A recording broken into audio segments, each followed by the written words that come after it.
Hi, it's Kylie Cat here, and I'm going to be reading a dissertation from a student of the University of California, one of their press journals.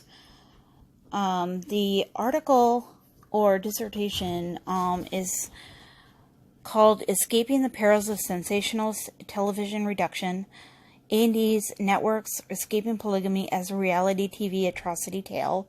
It is written by Michelle Mueller, and I'm going to read her purpose for writing this article first. Real quick here. Mormon polygamy has become a popular subject for contemporary reality television shows. TLC's polygamy reality shows center around Mormon polygamous families from the family's point of view. In contrast from these, television A&E's Networks Escaping Polygamy centers around three 20-something ex-members of a Mormon fundamentalist group known as the Kingston Group. The show depicts the ex-members as heroines who escape and rescue other young adults as they are leaving Mormon polygamous groups. In this article, Escaping Polygamy is interpreted as an atrocity tale that relies on a history of moral panic around Mormon polygamy and perpetuates reductive stereotypes about Mormon fundamentalist groups. After an evaluation depending on content analysis of the series and informal interviews with key individuals represented on the series, this article explores the possible damage escaping polygamy causes for Mormon polygamous sects and even the young adults shown leaving the groups. Now, the reason for me to share this information with you is that I think some of the information that I'm going to be finding and sharing with you is based on that most of the information with the in reaction to the allegations brought against Bountiful Baby are based on the show. So I think it's important that some of this information is out there for us to put this into perspective and then kind of go forward from there. So this entire video will be just pictures of my babies that you can see while you're listening to the article being read. Now, if you don't want to sit through and listen to the entire article being read, I will include a link to the article below. So, and excuse my reading and possible breaks and stuff. I'm going to do my very best to read this so that you can understand it. The article starts, today's popular reality television programming includes content that is impartial or even favorable to Mormon fundamentalist polygamists and content that is unfavorable. Cable television network TLC founded the market for reality television shows about well-functioning polygamous families. To date, the network's most successful polygamy series has been its very first, Sister Wives, but this has not stopped the network from trying new shows. TLC's shows Sister Wives, My 5 Wives, Seeking Sister Wife, and 3 Wives, 1 Husband focus on representing the lives of practicing polygamists from their point of view. As TLC was growing its polygamy-friendly programming, a competing television conglomerate, Lifetime A&E Networks, produced a show that would be the direct opposite of the TLC content. That show, Escaping Polygamy, can best be interpreted as the anti-polygamy reality television response to TLC's popular shows. A key difference between Escaping Polygamy and TLC's leading series Sister Wives each show's focus on defectors from religious sects versus active members of a religious sect. The contrasting media products resulting from this difference relate to studies from religious scholars Carol Cusack and Lynn Davidman and Arthur Greel. In a study of new religious movement ex-members and their internet presence, Cusack found that ex-members have continued to construct their identity with respect to the religious group, regardless of both the length of time since their departure and the nature of the terms on which they left. Now, David and Greel's study showed that formerly ultra-Orthodox Jews seek external narratives for conceptualizing their terminated membership of a religious sect. Both studies have emphasized ex-members' framing of their identities with respect to the religious groups of their origin, even years after departing. These findings suggest that both the current groups and the ex-members of the religious polygamous groups are bound to construct their identities in relation to the groups. The sister wives family members who are practicing Mormon polygamists, active with a Mormon fundamentalist church, are likely to offer a more favorable representation of religious polygamy on their show. Having left these groups, the women of escaping polygamy likewise construct their identity in relation to their religious upbringing, but their identity as ex-members depends upon their dissatisfaction with the religious groups.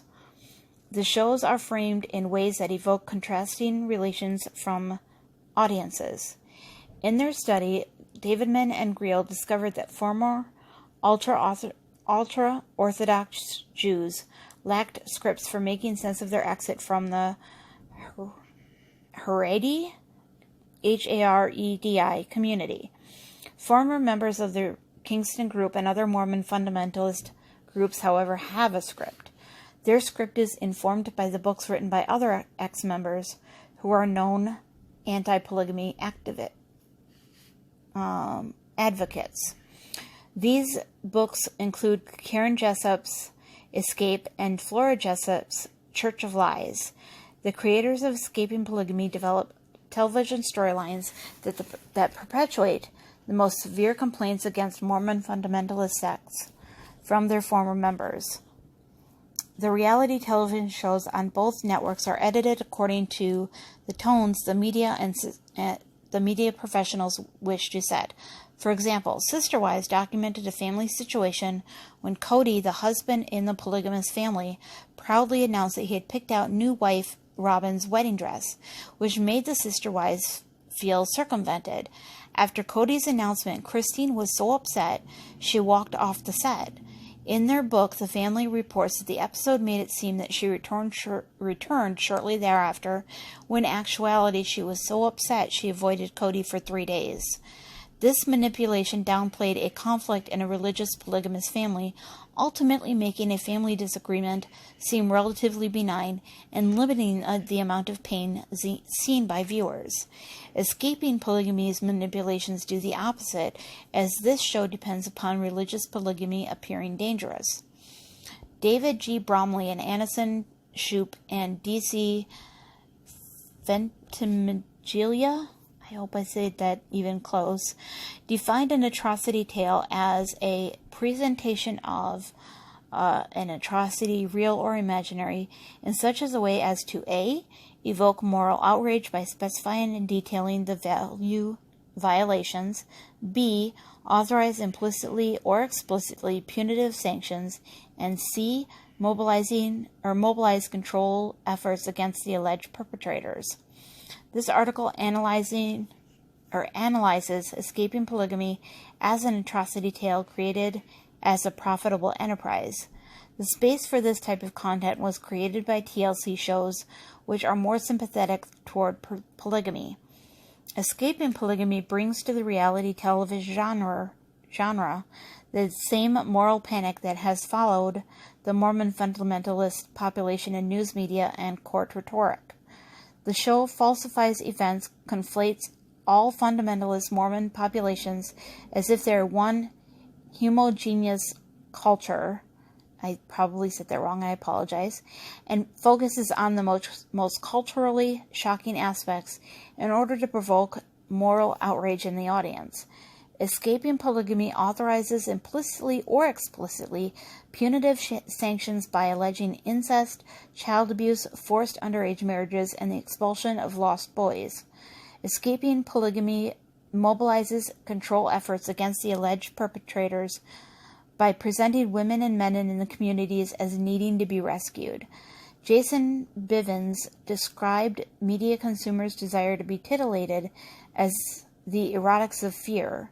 The show's producers understand the popularity of atrocity tales and produce Escaping Polygamy as an atrocity tale for its economic success. Despite popular interest in well-functioning polygamous families, which is demonstrated by the success of TLC's Sister Wives, other viewers are entertained by the morally outrageous content of Escaping Polygamy. The atrocification of religious polygamy is not a victimless crime. In the final section of this essay, I flesh out the possible harmful effects of Escaping Polygamy as atrocity tale. In addition to the same potential defamation of already stigmatized religious sects, Kristen Mariah Cadiz, an advocate for victims of human trafficking, familiar with the Mormon fundamentalist context, has alleged that the show has done the most harm to the young adults it filmed leaving polygamous groups. According to Cadiz, the show's producers encouraged young adults to leave their religious communities, thereby giving up their support systems, and afterward did very little to support the young adults through difficult and life-changing transitions. Escaping Polygamy as an atrocity tale represents broader patterns in popular entertainment, patterns that have lasting effects on religious populations and on individuals. Despite the fact that TLC's polygamy-favoring programming has introduced new narratives, Lifetime A&E's Escaping Polygamy renews the moral panic that has defined Mormon polygamy in the public sphere since its origin in the 1830s. Now we go to a section called Mormon Polygamy and Moral Panic, a brief overview. Throughout its nearly 200-year lifetime, Mormon polygamy has been met with public criticism and accusations of moral value violations. Founder Joseph Smith, Jr. was murdered by a mob largely driven by their dislike of his polygamous teachings. Polygamy and slavery were termed in the twin relics of barbarianism in the mid-19th century. In response to the new Mormon polygamous population, United States Congress outlawed polygamy nationwide with the 1882 Edmunds Act. In 1953, the federal forces invaded Short Creek, a settlement of Mormon fundamentalists at the Utah-Arizona boundary, and what D. Michael Quinn has labeled an unprecedented effort by American law enforcement to destroy a peaceful community, eradicate family relationships, and scatter a people to the winds, whose only American parallel is the federal actions against Native Americans in the 19th century. A false accusation of forced underage marriage and physical abuse by a non-member of the group triggered a state government raid on the Fundamentalist Church of Jesus Christ of Latter-day Saints. It's called Yearning for Zion Ranch near El Dorado, Texas, after which television host Larry King and Dr. Drew approached FLDS women with questions such as whether they know that polygamy is wrong. Throughout these events, the United States and the public have been guided by the presumption of polygamy's absolute immorality and presumed need to protect Americans from the risk of polygamy. News media have done very little to educate the public about the actual diversity of the Mormon fundamentalist group. This lack of information continues to fuel the moral panic since any atrocity is perceived by the public as representative of all polygamous groups. The Kingston clan, the focus population of Escaping Polygamy, is one of the several Mormon fundamentalist groups that emerged after the Church of Jesus Christ and Latter-day Saints moved away from the practice of polygamy. Joseph Smith had first introduced religious polygamy to a small following and eventually taught it as a core Mormon doctrine. The LDS Church moved away from polygamy at the turn of the 20th century, which many have attributed to Mormons' desire for Utah statehood. LDS Church President Wilford Woodruff brought the first anti-polygamy manifesto in 1890. President Joseph Fielding Smith, nephew to Mormonism's founder, reinforced it with stronger terms in the Second Manifesto of 1904. As the LDS Church moved away from polygamy, Mormons who continued to practice polygamy came to be known as the religion's fundamentalists. Mormon fundamentalists believe that Woodruff's predecessor, John Taylor, had conferred special priesthood authority onto Lauren D. Woolley and appointed Woolley to continue performing plural marriages even if the church abandoned the principle. Woolley headed a priesthood council responsible for ensuring the continuation of Mormon plural marriage. As typically occurs in major religious, I'd say groups, because I cannot say that word, the men of Woolley's council butted head and many parted ways, which over time led to the establishment of several groups of Mormon fundamentalism. Today's Mormon fundamentalist group include the Alreds, approximately 7,500 members, Centennial Park in Arizona, approximately 1,500 members, the Fundamentalist Church of Jesus Christ of Latter-day Saints, FLDS, which has approximately 8,000 to 10,000 members, and the Kingstons, approximately 3,500 members. Additionally, unaffiliated Mormon fundamentalists use the term independence and are estimated at nearly 15,000. The various groups originated in the early 20th century, splits among Woolley's councilmen, and in later, and I can't say that, schisms, is the best I could say. The largest group of Mormon fundamentalists is the FLDS, whose origin base was Short Creek, Arizona. The Apostolic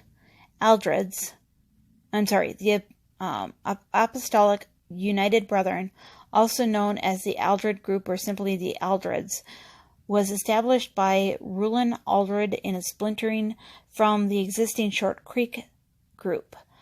Other Mormon fundamentalist groups emerged through similar disagreements, leading to a rather diverse assortment of groups, all of which uphold sacred religious beliefs in the revelations of Joseph Smith, including the doctrine of religious polygamy, and each having unique cultural distinction and histories that separate them.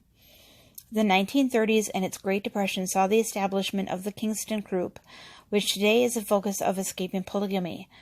The group is also known as the Kingstons, the Kingston Clan, the Kingston Group, and the Order.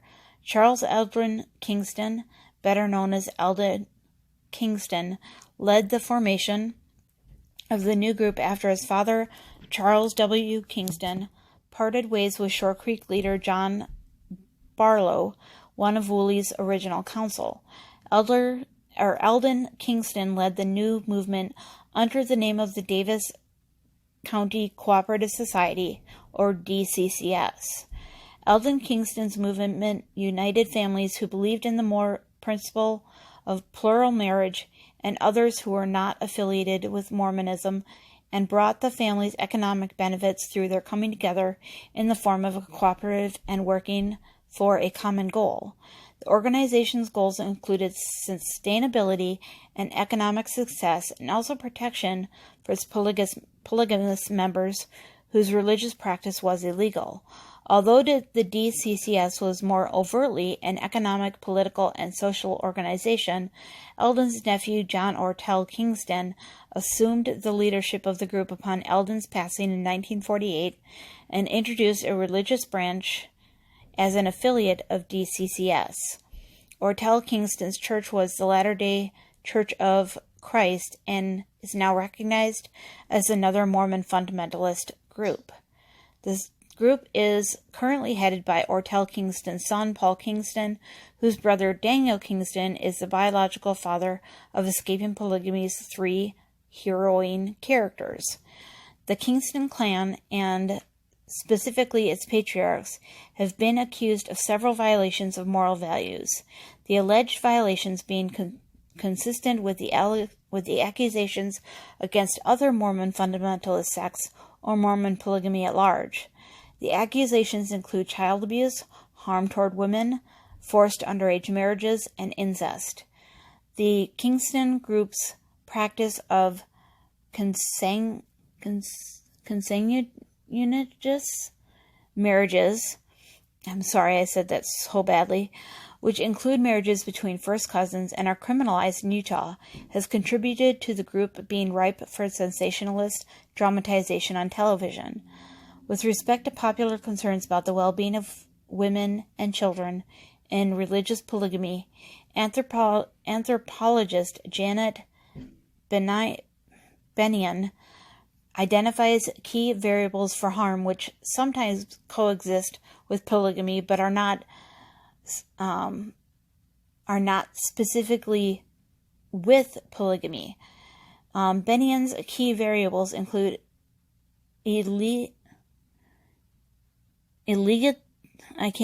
isolation, inequality in relationships, and male supremacy. Illegality. Okay. Sorry, I couldn't say that. Lack of female networking, economic deprivation, and abuse. Benion argues that these characteristics sometimes occur in religious polygamist communities, but that the characteristics are separate from polygamy, and that polygamy can and does exist without them in what she terms well-functioning polygamy.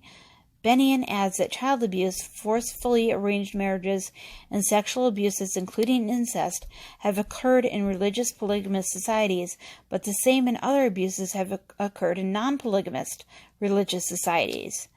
Benion and other researchers have emphasized the diversity of groups in the Mormon fundamentalist movement and have identified important distinctions between the many groups. The groups vary in their dress styles, their education norms for children and youth, and their marriage customs. These differences are rarely understood by popular audiences. As a profitable enterprise, escaping polygamy benefits from lacking audience knowledge. The show depicts young women running from oppressive religious households, with every episode focusing on the story of a young person leaving a group. The distinctions between groups are lost. Mormon fundamentalism is reduced to a universal religious polygamy, and the show reinforces the existing social premise that religious polygamy is harmful to children and women, or women and children. Now we move on to competing portals of moral values on today's polygamy-related reality television programming. Despite the moral panic that has informed the popular discourse of Mormon polygamy, the confluence of a unique and innovative television producer, the existing organization of public Mormon fundamentalist advocates, some of whom being particularly photogenic, and a television network ready to try something new, ushered in an era of polygamy reality shows. Preceded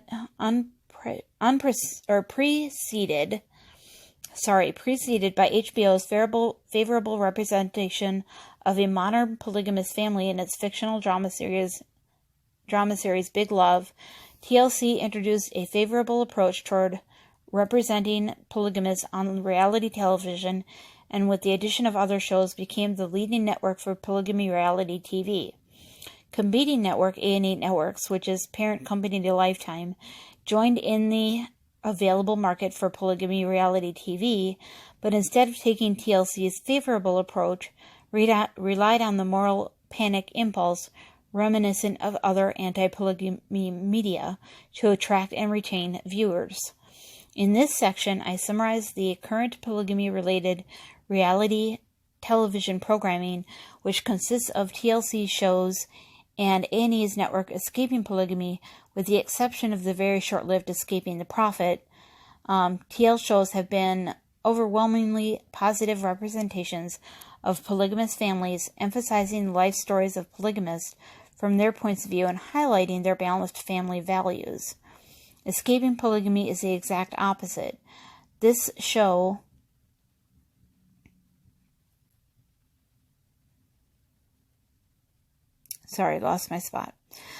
This show focuses on its attention on three women who left the Kingston group as youth or young adults, and on other young women who are in the process of leaving polygamous groups.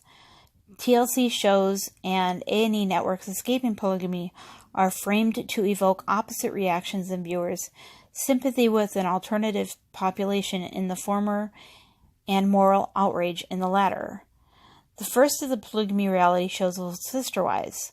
Sister Wives debuted in 2010 and has become one of TLC's strongest series. The show follows Cody Brown and his 4 spiritual wives. The Browns are a Mormon fundamentalist family whose image challenges many common stereotypes about the religious group. This series depicts the Browns dealing with typical American middle-class family challenges, in addition to a few plural family-specific ones. To the former, the Browns adjust to their older children leaving home for college, struggle to finance a large, growing family, including 6 children born and adopted during the show's lifetime, and navigate around American society's anti-polygamy stigma as Cody seeks to adopt his stepchildren. To the latter, the wives discuss the effects of changes in one relationship on other relationships in the family. These relationships include those between each wife and Cody, as well as those between the sister wives. Although the television producers controlled the final content, the Sister Wives show has given a family of Mormon fundamentalists partial control over their image on national television. The success of Sister Wives was a factor in TLC trying additional new shows about polygamy. In the years since the Sister Wives premiere, TLC has launched several additional polygamy-centered reality television programs. These have included a 1-hour special about Joe Dagher and his 3 wives, who were at the time rumored to be getting their own show, a 2-season series about the Brady Williams family, My 5 Wives, and the 3 Wives, 1 Husband, and Seeking Sister Wife.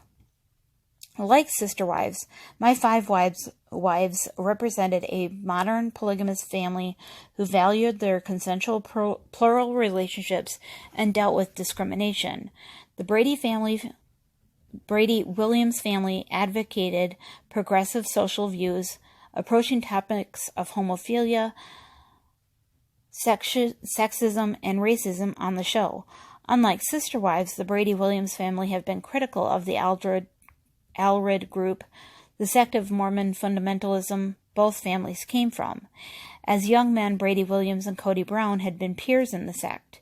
In sum, My 5 Wives upheld Sister Wives' polygamy-friendly view, but cast aspirations toward the religious sect of their combined origin, the Alred group. For audiences, My 5 Wives offered a view that affirmed polygamy as a viable alternative to monogamous marriage while continuing to feed dislike for religions popularly perceived as cults. My 5 Wives ran for 2 seasons until cancellation. TLC debuted 3 Wives, 1 Husband, and Seeking Sister Wife in March 2017 and January 2018, respectively. 3 Wives, 1 Husband follows 2 families in the Mormon fundamentalist Rockland Ranch community in eastern Utah.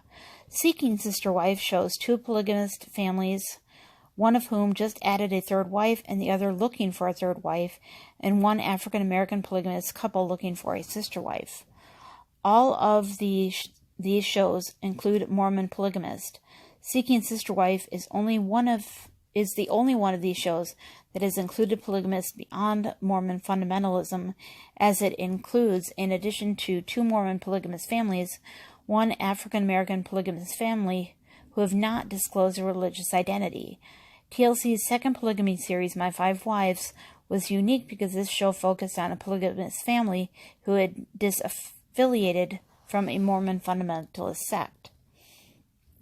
A&E's network, Escaping Polygamy, revolves around 3 women in their 20s who left the Kingston group about a decade prior and their current quest to rescue other women from Mormon polygamous groups. These women, Jessica, Andrea, and Chanel, are daughters of Daniel Kingston. Jessica and Andrea are from the same mother, and Chanel is their half-sister. The show depicts its heroines assisting teens and young women leaving the Kingston group, the Alred group, and the FLDS. A reality TV expose of women's suppression in Mormon polygamous groups and their strenuous departures from these groups. Escaping Polygamy appears to be the anti-polygamy reality television show response to Sister Wives and other polygamy-friendly shows. The characters describe their backgrounds in the Kingston group as defined by physical and emotional abuse and strict religious indoctrination. indoctrination. I'm sorry, I said that wrong. Jessica and Andrea allude to physical and emotional abuse in their upbringing. At the age of 18, Chanel married a cousin who became verbally and physically abusive. Although Chanel describes that she never reached the point of having sister wives, she clarifies her husband's regular and persistent threats of adding sister wives as part of the abuse she endured. The show frames these characters as heroines and advocates for women and children being abused in polygamous groups. As of the first season, Jessica was pursuing a master's degree in social work, and Andrea was attending law school to become an advocate for children.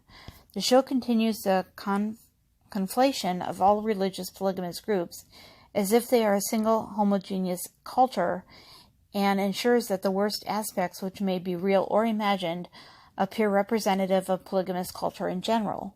By focusing on the stories of ex-members and of young adults allegedly struggling to leave, the show feeds the ongoing moral panic.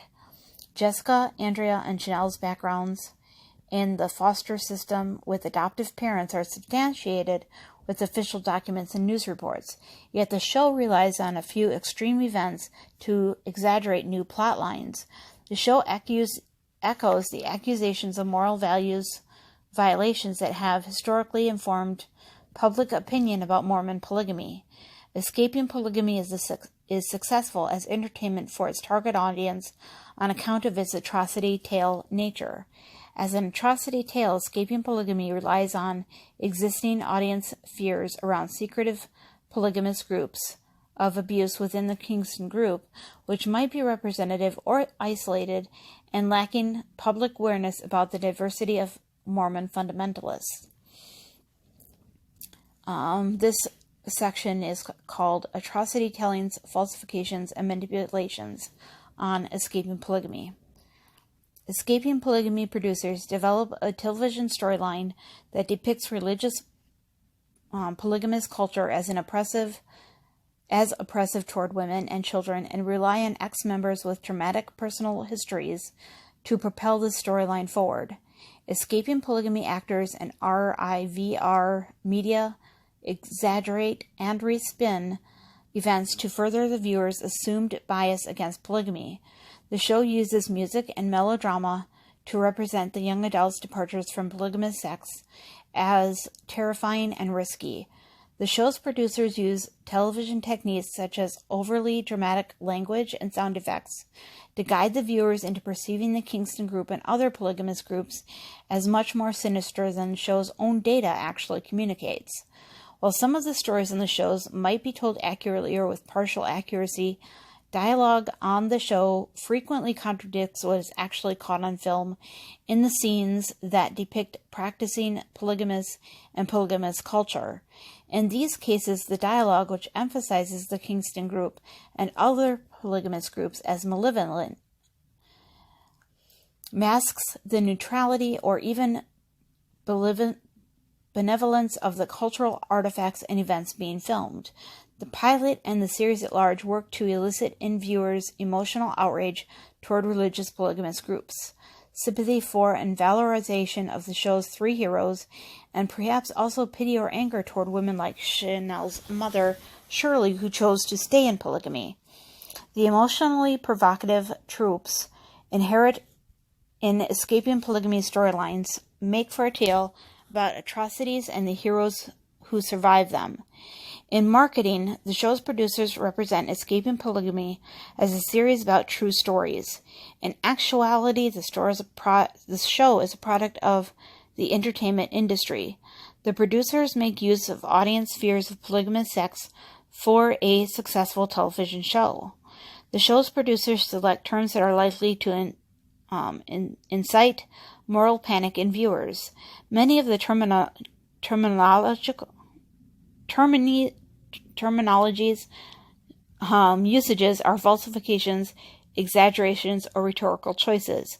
As an example of a rhetorical choice, the show's characters inform the viewers that men high up in the Kingston's religious hierarchy are known as numbered men, and that Daniel has 14 wives and almost 200 children. Because patriarchy and such extreme cases of polygamy are predetermined as immoral, the details can then be used to easily convince the audience of other claims about polygamous societies.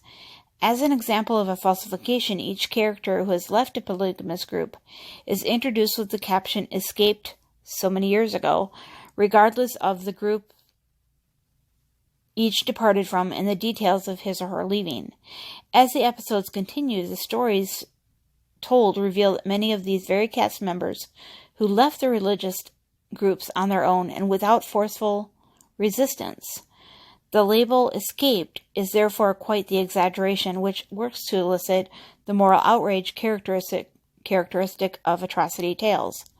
Another rhetorical choice is found in the show's references to consanguineous marriages in the Kingston group and the suggestion that these are characteristic of religious polygamy. I can't say this. I'm sorry. Consanguinity, as mentioned earlier, refers to marriages being genetic relatives. Oh, that helps.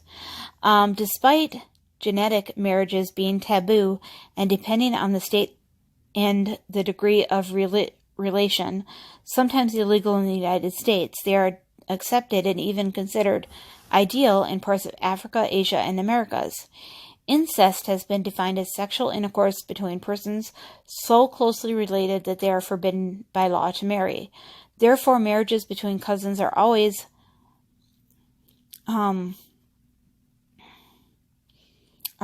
that word again, but family-type marriages, but are only incestuous if local law determines that they are.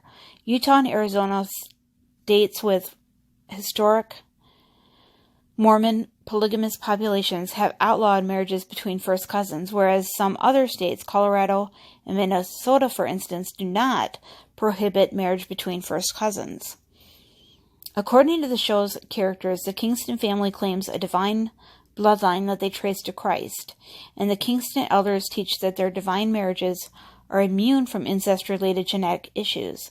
The detail of this alleged teaching is especially horrifying for the audience as it suggests religious corruption and harm to children, while the show's use of the term incest is not accurate for Kingston cousin marriages on account of Utah's law. The term might more accurately describe the Kingston group's cultural practice, as in comparison with other global cultures where these family marriages are normative, and are basically considered normal and accepted. In a study of the factors that influence cultures' allowances of cousin marriage, psychologists Ashley Hoban, Abraham Bunk, and Marianne Fisher identified family marriage possible benefits as longevity and success of cousin marriage and the preservation of wealth within the family. These benefits being in spite of the possibility of genetic birth defects, Hoban, Bunk, and Fisher concluded that societies weigh a variety of factors in their determination to permit or prohibit this practice. The DCCS has attributed these marriages among its members to endogamous preference and the small size of the group's population, reasons that are consistent with the many factors Hoban, Bunk, and Fisher cited. Despite the cultural relativism in the determination of cousin marriage, the American social consensus on the non-permissiveness of cousin marriage rules out the possibility of escaping polygamy viewers looking beyond these family marriages as they determine the moral value of the Kingston's culture.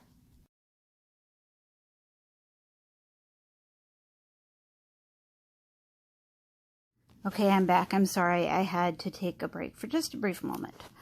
All right, so continuing with reading this article. Continuing to establish viewer bias, Escaping Polygamy references a historic child abuse conviction in the Daniel Kingston family.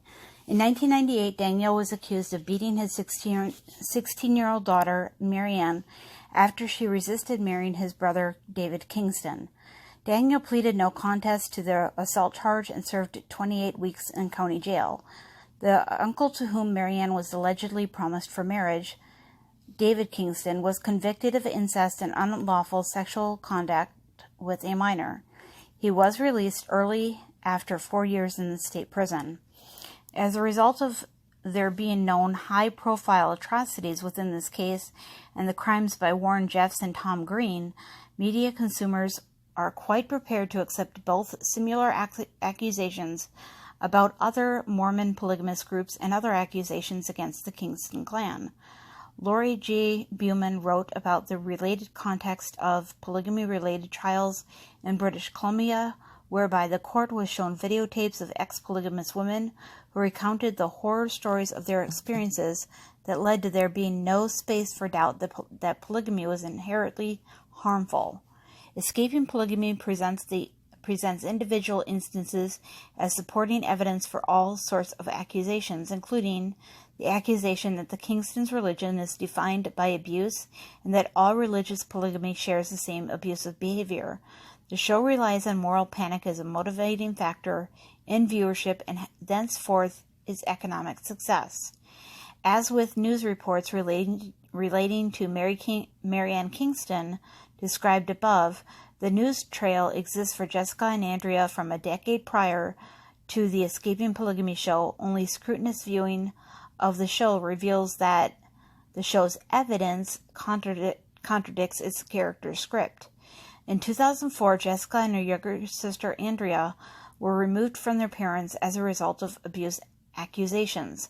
On the show, Jessica claims that at the age of 14 she was being groomed to be her 42-year-old uncle's third wife and cites this as the reason for running away. As she narrates her personal story, a Salt Lake Tribune article is flashed before the audience quickly and zoomed out so that the viewers can only see the headline, Kingston Runaway Placed with Aunt. The audience would reasonably presume that this article supports the story Jessica's sharing. However, the content of this article does not corroborate Jessica's story of being groomed for an incestuous marriage. The Salt Lake City Tribune article, which is still available online, reported that the oldest girl, Jessica, ran away and reported she feared Kingston would beat her and Andrea after they had their ears pierced, which was against the order's standards. According to Jessica, the police told her she was being a defiant child and sent her back home. A few days later, her aunt, who had previously left the sect, arrived at the Daniel Kingston's family home with a restraining order and removed Jessica and Andrea from their parents' home. The article discussed Andrea's testimony of physical abuse, but did not mention any potential or intended marriage for Jessica. The omission in itself does not confirm that Jessica's story is false, but the show's version of Jessica's story is suspiciously similar to Mary Ann's story, and as it upholds the show's premise, may be a fabrication of the show. As an example of the cinematic melodrama occurs when Jessica and Andrea introduce the Kingston's group's religious principles. The sex charter or religious principles, which is known in the group as gospel rules or the order's ABCs, is shown on screen so rapidly that viewers inevitably take the characters at their word without reading or hearing the order's complete religious doctrine. In actuality, the order's ABCs, which indeed I needed to pause the screen in order to read, are comprised of universal religious virtues and ethics, one use of extreme language to express a common religious principle, emphasis on the order and the religious quest, and modesty and chastity similar to the Islamic and Christian evangelical values. With background music, drawn-out melodramatic chords and crashes, the condemning style of dialogue, the show intends to present the mission of the Kingston group as a sinister one. Accompanied by an engineered crashing sound, the show uses all capital letters for the caption. They have legal marriages, but only with their first wife, which merely indicates that the members of the Kingston group practice cohabitation as opposed to procuring multiple marriage licenses. The three women introduce themselves. My birth father is John Daniel Kingston. Andrea, or by Andrea. My father is John Daniel Kingston, by Jessica, and my biological father is Daniel Kingston, by Chanel. As they utter these words, a guitar riff plays, one that recurs throughout the show during these supposedly condemning narrative moments. Again, the show is elucidated on the television show is as much more ominous as the actual dialogue, which literally conveys that they are daughters of the same father. The series plot episode allegedly depicts the trio helping Leah escape the altered group. Jessica and Chanel meet Leah outside the Alred church. I keep saying that wrong. Leah says she needs to hurry because the church is letting out soon, and she does not want anyone to catch her escaping. Leah, with darkly painted fingernails and wearing a long-sleeved black sweater atop a scarlet-red v-neck and low-cut undershirt, a light knee-length patterned skirt, casual dress flats, jogs around a bend and up an incline, all on a paved sidewalk surrounded by dirt hills, to meet Jessica and Chanel. There is no one following Leah as shown on film. Let me read that one again. There is no one following Leah as shown on film. The women climb into the SUV and drive off away from the Alred church. Ominous music is added in production to dramatize the departure. Midway through the episode, the cast is involved in Leah's makeover shopping excursion, which is a regular component of the episodes as the girls transition to their lives outside the groups.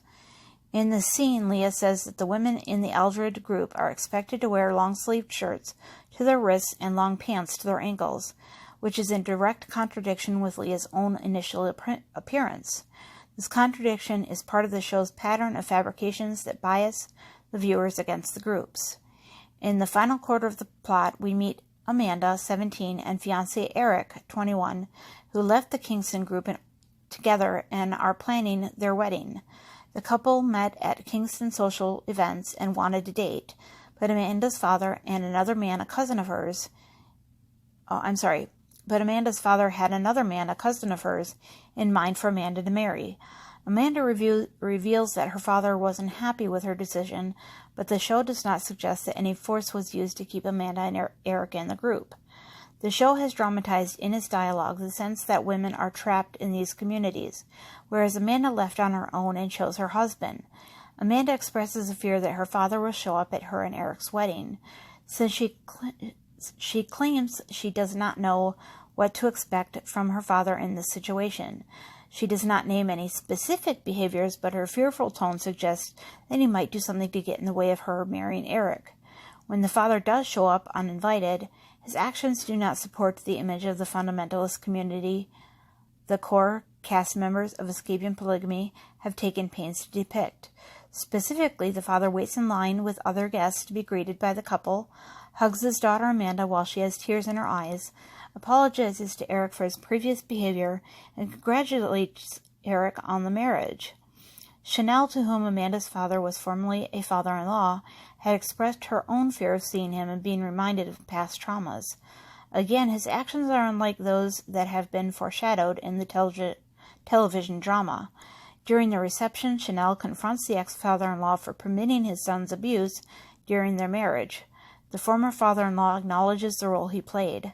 "I know I could have done better. I know I could have done a lot better," and takes his leave.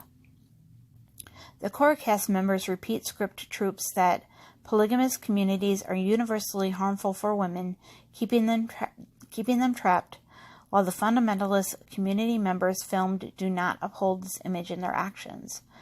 Other suspicious representation occurs in the second episode when Chanel and Jessica help 18-year-old Melanie escape a Kingston family home. The alleged rescuers arrive to receive Melanie from her suburban home on a fully paved residential street. Chanel and Jessica, Melanie's friend Cody, walk into the home uninvited. As they enter, a dispute ensues. This dispute consists of family members shouting, "You cannot kidnap her," and the Escaping Polygamy cast members responding, "We're not taking her, she wants to go," and so on. A police officer arrives, and with very little apparent intervention, Melanie walks out of the house. Melanie's family members, presumably her siblings, hug her goodbye before she boards the vehicle. In this episode and others, there's added dramatization from the young women about the resistance they will encounter as they supposedly rescue women from polygamous groups. Further support for my suspicion about this particular story came from when Melanie's mother, Susan Nelson, initiated a lawsuit against RIVR Media, the production company, and A&E Networks. Nelson's charges were trespassing, intentional infliction of emotional distress, intrusion upon seclusion or intrusion in private matters, and defamation. As for defamation, Nelson reported in her civil complaint, Derricks, Christensen, and RIVR Media falsely represented that Susan's home was unfinished, alluding to a dilapidated home shown earlier in an episode of Escaping Polygamy. Derricks, Christensen, and RIVR Media falsely represented that that Susan's home smelled like rotten vegetables, alluding to earlier statements that polygamists cannot afford food and therefore eat rotten vegetables. Nelson's complaint is similar to my other criticisms of the show. The dialogue belies what is actually shown. As for the intrusion, Nelson accused the producers of offering her daughter $5,000 to leave her home. Nelson alleged that RIVR Media wanted Melanie to appear on Escaping Polygamy as an individual who has been convinced to leave her home. Nelson continued, on December 13, 2014, Melanie informed her mother Susan that although she did not want to move out, Melanie had already committed to RIVR Media that she would move in with some friends so she could participate in the television filming. Melanie disclosed to Susan that RIVR Media was pressuring her to move out of her home. Nelson's report included that she and other family members were about to discuss alternative living arrangements with Melanie, such as an apartment for Melanie that Susan and her family would pay for when RIVR Media arrived to film. From the perspective of this claim, Escaping Polygamy's television producers have been baiting young adults to uphold the show's story that young women are trapped in polygamous societies. The lawsuit did not proceed, however, because Nelson never served the defendants. After 90 days, the court clerk was directed to close the case according to civil procedure. Unlike the other episodes, Melanie is no longer available on A&E On Demand or Amazon Video. So that's actually the name of the show is Melanie. So it's no longer available to view. A&E Networks and IRVR Media have likely pulled the episode to avoid further charges or prosecution. The particular responses from Melanie's family that were documented on film were gracious, affection, and concern, are in great contradiction with the claims Escaping Polygamy makes. Yet the show's producers rely on audiences' existing bias against polygamy and groups perceived as cults to carry the show despite ineffective examples. A running story through the season of Escaping Polygamy is at the supposed plight of Chanel's mother, Shirley. Chanel feels strongly that Shirley should leave the group, while Shirley has mixed feelings. When asked why she might want to leave, Shirley names the conditions of her home life. She is shown to live in poverty. The complaints that Shirley herself raises have nothing to do... Let me say that again. The complaints that Shirley herself raises have to do with the basic functionality of her home. For example, a water leak causing damage to the kitchen floor. The show's dialogue suggests that because Shirley is less submissive and more outspoken than the other wives, her husband is less attentive to her. She does not name physical or verbal abuse. If there is abuse in her marriage, it appears in the form of neglect. Shirley, on one occasion, discusses wanting to leave, but more frequently it is Chanel who encourages Shirley to leave.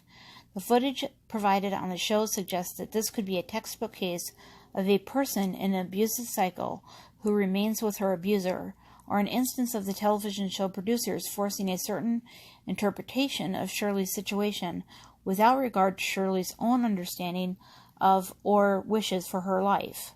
The most salient example suggesting the latter is when Shirley's daughters Chanel and Colleen attempt to have her apartment condemned as a means of forcing her out against her wishes. Their attempt was not successful, representing a lost battle in the war against polygamy. In addition to sensationalizing the marriage practices and other traditions of the Kingston group, the show furthers the conflation of Mormon fundamentalists as a single group, an inaccuracy that polygamous advocates have striven to correct. Since the diversity of Mormon fundamentalisms would challenge the show's fabric, the show's performers and producers omit mention. Let me start that one over. In addition to sensationalizing the marriage practices and other traditions of the Kingston group, the show furthers the conflation of Mormon fundamentalists to a single group, an inaccuracy that polygamist advocates have striven to correct. Since the diversity of Mormon fundamentalisms would challenge the show's fabric, the show's performers and producers omit mention, except on rare occasions, of the significant differences between the various Mormon fundamentalist group. The Allred group, for example, encourages adults to wait until the age of 18 before marrying, does not practice arranged marriages, and prohibits that word that they use for family marriage. In Centennial Park, women choose their husbands, or at least take the first step before being courted for marriage. Occasionally, cast members address that there are differences between the groups, such as the season 2 episode Fighting for Freedom, when Andrea identifies FLDS as the only group in which women wear prairie dresses. Moments such as this are the rare traces in the show of the actual complex landscape of Mormon fundamentalist cultures that is not unlike other religious traditions in its diversity of political identity, behavior, and observation. For the most part, escaping polygamy belies these differences, painting polygamy as irrespectively and simply bad for women and children. The most suspicion-raising event of the series is when the three women begin receiving anonymous packages sent from within the Kingston groups. Notes are unsigned and typed so as to mask the identity of the sender. Packages include at first cell phones with videos of Kingston church sessions, and then photos that could supposedly incriminate the Kingston group. What is suspicious about the scenario is that a person claiming to be responsible for these packages appears masked, wearing a dark hoodie sweatshirt, and is interviewed by the camera crew for the show. A person who is as fearful of the Kingston group as is suggested by the anonymous packages to the three women, is unlikely to out herself to a popular television show staff, especially if she shares other members' fear of authorities and journalists. I find it particularly interesting that the show includes commentary on males disaffected from the groups in addition to the female characters it shows as vulnerable. However, the show again contradicts itself. The show depicts the story of Ethan, but alternates between identifying him as a lost boy and as a runaway. Alleged lost boys are young men expelled from the polygamous communities because of competition for brides. Researcher Ken Driggs reports that he has never observed such a thing and does not accept that adolescent males are cast out by older patriarchs in order to free up young girls for plural marriages. But Janet Benion is less convinced. She writes, "Although I have no evidence, I assume that many post-Ortel or non-Kingston blood rogue males were ostracized through the same vehicle of alienation and excommunication that FLDS prophet Warren Jeffs used. In the show, the viewer sees Ethan in a troubled state of addiction, recovering in a rehabilitation center, and unfortunately relapsing in season 2. The sequence seems to document the important social issue of runaways' vulnerability to drug abuse and addiction, but the producers frame it as a negative reflection of religious polygamous culture." This section is entitled Perspectives from Informants. In addition to my content analysis of the show, I have been informed by my field research involving Mormon fundamentalist groups. Discussion with informants attending the Sunstone Foundation's 2017 Short Creek Symposium corroborated my suspicion of sensationalism and deception on the show. Members of Mormon fundamentalist groups, researchers, and socially liberal LDS Mormons gathered in Hilldale, Utah at the inaugural Sunstone Short Creek Symposium, orchestrated by Sunstone's current executive director, Lindsay Hansen Park, an LDS Mormon who works to heal the rift between LDS Mormons and Mormon fundamentalists. The symposium hosted talks on the histories and equality-seeking political movements of the various Mormon fundamentalist sects, as well as a panel of Mormon fundamentalists, including members of the Kingston sect. I spoke directly with Daniel Kingston, one other active member of the Kingston group, and Kristen Marie Caddis, a human trafficking victim advocate who is depicted on Escaping Polygamy, providing support for a young woman named Priscilla who is separating from the Kingston group. The two Kingston group members and Caddis shared their insights about the show's lack of ethics. These informants agree that the show falsifies events and misrepresents Mormon fundamentalist cultures, which affects the minority religious populations. They suggested that the show's producers take advantage of vulnerable young adults, encouraging them or even bribing them to leave their families and religious groups. These perspectives agreed with the sentiment expressed in Susan Nelson's civil complaint against the television producers discussed above, in which Nelson summarized the premise of Escaping Polygamy involves Chanel Rideau and Jessica Christensen convincing individuals from polygamous families to run away from their homes. According to Caddis, the major ethical issue with the show is that its producers have done little to nothing to support the young women it depicts leaving groups after the women put their lives on the line and damage personal relationships by being filmed for the show. According to Caddis, the producers pay characters shown leaving polygamous groups around $5,000 per episode. Caddis conveyed that this amount is a start for young adults who wish to begin new lives outside of polygamous groups, but RIVR Media and A&E Networks failed to put into place any support system for the young women in the aftermath. Caddis continued that the producers and cast members lack training or qualification to support adults and teenagers in the particular situations that constitute the show's plot lines. In an effort to check Caddis's claims, I researched RIVR's Media's and A&E Network's Escaping Polygamy web pages. I found that support resources are subsidiary to the company's casting call, which reads, "Do you want to escape polygamy? If you want to escape polygamy and you want your story documented, you may reach us by phone or email." Beyond the casting call, the web pages listed resources are web links to Holding Out Hope, Utah's Coalition Against Sexual Abuse and Rape, Abuse and Incest National Network. So these are like 3 different resources and web links to continued support. And again, I'll just read those. Holding Out Hope, Utah Coalition Against Sexual Assault and Rape, Abuse and Incest National Network. Aside from these web links to well-known organizations, I found no other evidence of support from RIVR Media or A&E Networks for the young people. In addition to this critique, Caddis offers corrections to Escaping Polygamy's representations.